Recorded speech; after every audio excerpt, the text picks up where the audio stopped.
Yo, what's going on, y'all? Welcome back to the channel, man. And today we'll be reacting to the worst friends in fiction video by Sheenie. Yeah, I saw this video while I was just scrolling on the YouTubes, and I was like, all right, bet. And that plus it had some characters from cartoons that I grew up loving, so you know what I mean. I might have a little bit of a bias with this video, but I digress. We're gonna get into it regardless. Now immediately let's just set the precedent. All right, what makes them a bad friend? If you feel your mans, like you set him up, you backdoor your friend, obviously that one goes without saying. You can't never backdoor your homies, bro. What are we doing? What are we talking about? Yeah, and if you're just all in all on some face, you feel me? Like, let's be so for real. You can't be wanting to call somebody your friend and then you don't want to be real with them. You feel me, chat? So, without further ado,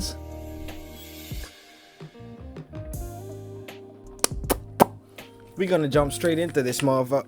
You feel me? Video by Sheenie. I already said that. Alright, let's go. The worst friends in fiction. These are the type of friends to say, trust me, bro, then unplug your life support to charge their phone. These are the fakest I've ever seen. And let's just start off with Mordecai and Rick. How the actual hell are these two still friends? With all the bullshit they put each other through, I'm like genuinely wondering why these two still hang out with each other. Like, let's just take Mordecai. This man can't stand the thoughts of Rigby being better than. Like when Rigby was finally about to graduate from high school and asked Mordecai for help with his graduation speech, do you know what Mordecai does? This nigga just straight up ditches him. This was literally one of Rigby's biggest accomplishments, and Mordecai's out here like, yeah, bitch, figure it out yourself, man. This is not my problem. It's only when Rigby fumbles the speech that Mordecai steps in. And this was his reason for not helping. It's hard to see you doing so great. I guess I always kind of liked that I was doing better than you before. What did he say?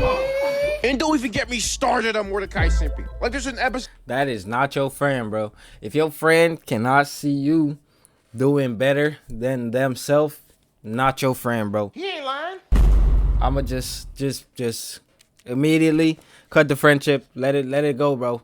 It's over with. It's done and dealt with, bro. That is not your friend. I promise you that. You're better off just not even talking to that nigga or bitch another day in your goddamn life over just staying friends with him.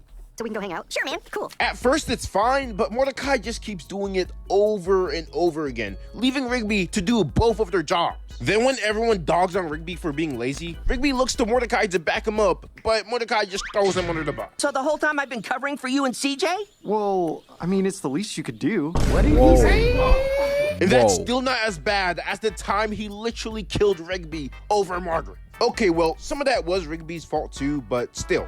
Mordecai is a terrible friend, but Rigby's not innocent either. This man literally learned the Def Kwon Do so he could kill Mordecai. How come you're not dead yet? What is crazy? Crazy. And then there's a time I mean, but then again, to be fair, Mordecai did kill him before, so I guess he still kind of owes him that to get even, right? So we gotta give Rigby a little bit of a pass with that one, okay? Because he did get killed. I'm pretty sure more than once, actually, if I'm remembering correctly. No, I don't know. It's been a while since I watched regular show, bro. So, excuse me if I don't remember exactly. He wrote a fake rejection letter just so Mordecai wouldn't leave him behind. These two are toxic as hell, but at least Rigby got better over time. Mordecai just kind of got worse. Next, we got Cartman. There's not even much to say about this dude, but let's just start with him killing Kenny over a PSP. Like, I know Kenny dies all the time, but it's just like Cartman was actually happy to kill his friend over something so small. Then we've got everything he's done to Kyle, like giving him AIDS and blaming him for 9/11. But arguably the worst thing he's done to him is in the episode Toilet Paper. So in the episode, the boys TP their art teacher's house. But Kyle starts feeling guilty about it, and Cartman's first solution is to kill him. Ow! What the hell are you doing, Cartman? I'm killing you, but unfortunately I could only afford a wiffle bat, so it's gonna take a while. Cartman! Don't fight it, Kyle. It will only take longer. Just slip into sweet unconsciousness. Then he also tries to kill Stan and Kenny when they start feeling guilty too. And in in the end, Cartman just ends up ratting all of them out to save his own ass. And don't even get me started on everything he's done to Butters too. I mean, he literally Is that, well, kidnapped Butters. listen. South Park is I don't know how to put that into words, bro. South Park is just not for the faint of heart, bro. It's just not for the faint of heart. This nigga put a tampon in his friend's mouth while he was asleep, bro.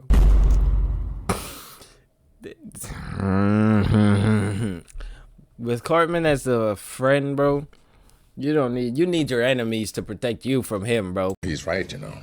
I'm gonna be so honest with you, because that is not the type of friend you ever want to keep around, bro. What?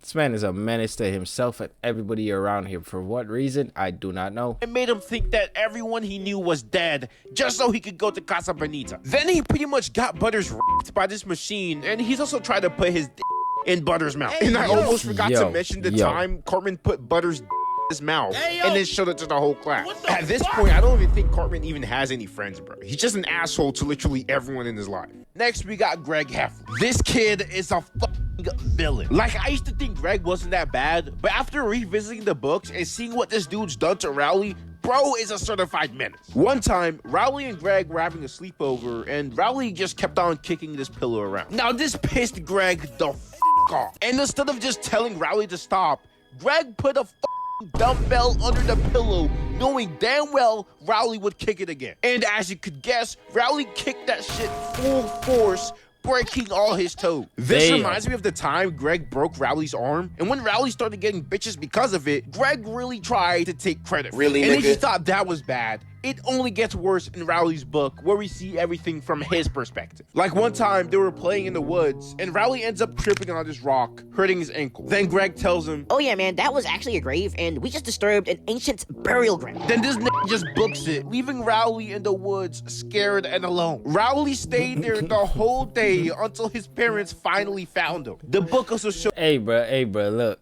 This panel is so bright. Bro, look, bro. I've played some messed up games on my friends, bro. Listen. It happens. You can't really call them your friend if you're not, like, doing any and everything in your power to make their life miserable while still not pushing it to a level of where it becomes illegal. You know what I mean? So I'll leave that one alone, bro. Except for the part where you put a dumbbell under that pillow and made that man break his toes. That was kind of messed up. Shows how Greg manipulates Rowley and bullies him to the point of tears. The whole situation is just kind of sad, actually. Like, justice for Rowley, man. Next, we got Patrick. This dude might actually be SpongeBob's biggest hater. Like, there's this episode where Patrick gets his license before SpongeBob, and bro just spends the whole episode rage baiting him and rubbing it in his face. Patrick, what are you doing? I'm trying to work on my boatmobile. Now could you keep it down? It's 3 in the morning. People are trying to sleep. You will never guess what happened to me today. You got your license? Yeah. But that's not all. You got a new boat. Yeah. Have you been following me? You know, you need to get your own life. Then there's that one episode where he goes, "Hey, SpongeBob, can you pretend to be dumb for my parents?" And when SpongeBob agrees, Patrick just turns on him and starts roasting his ass. And that's not all. He's gotten SpongeBob stuck in a ringer, stole his grandma, stole Gary, and even made SpongeBob his personal servant. If you're saying that Patrick doesn't know any better, I'm fully convinced that Patrick's doing all this shit on purpose, bro. Yeah. I honestly and truly believe nobody is as stupid as they like to pretend to be, bro. I don't think anybody's really that goddamn. Listen, I was trying not to do it, but I had to. I don't think anybody's that goddamn unless they have some sort of mental disorder, which I don't think Patrick has. Otherwise, he wouldn't have been able to get a license to operate any motor vehicle. So, no, I think he's definitely doing it on purpose, bro. I don't know. I can't prove it, but I know. I don't know what I was trying to say right there, but my brain just could not get it out. and I hated that. Got Dejanay from the Proud Family. I hate this girl so much, bro. Like, she's supposed to be Penny's best friend, but the moment she sees someone cooler than Penny, she just dips. Then when things don't go her way, she comes right back like nothing happened. Like in one episode, La Cienega throws a cooler party than Penny, so Dejanay just freaking bounces and leaves Penny all alone. And when the party turned out to be lame, she just came crawling right back to Penny. Another time, she spread lies about Penny on the school broadcast, and then when Penny confronted her, she just brushed it off like it was no big deal. What's going on? Don't try to play me. How could you do this to me? Start a rumor like that. I didn't start it. I just reported it. I thought you'd be happy. Everybody knows your name now. What? Like, bitch, get your ugly ass, onion head ass out of here, bro. Like, God, she pisses me off. Anyway. Yeah, that'll be it for that video, bro. It's kind of dark over here now. Anyway, that'll be it for this video, man. Boy. Okay, that's an interesting video. Yeah. I'm not gonna speak on female friendships. I am not a female, and I do not have female friends, right? I tend not to keep female friends. It's just a thing. I don't like doing it.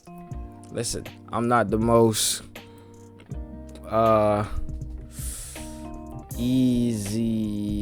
well, I am the most easygoing, but I'm not the most, what's the word I'm looking for, man? God damn. Whatever. I can't figure out the word I'm looking for. So I'm not the most sensitive. Okay?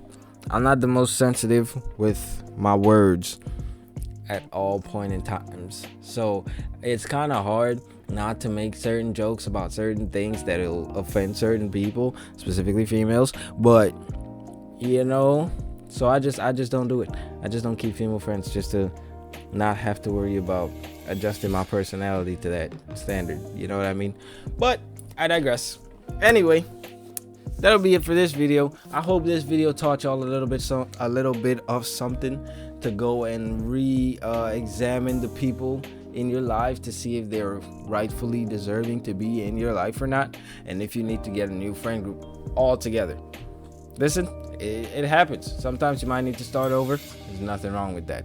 But yep, that'll be it for this video. I hope y'all enjoyed it, and I'm gonna catch y'all in the stream later tonight and in the next video. Peace.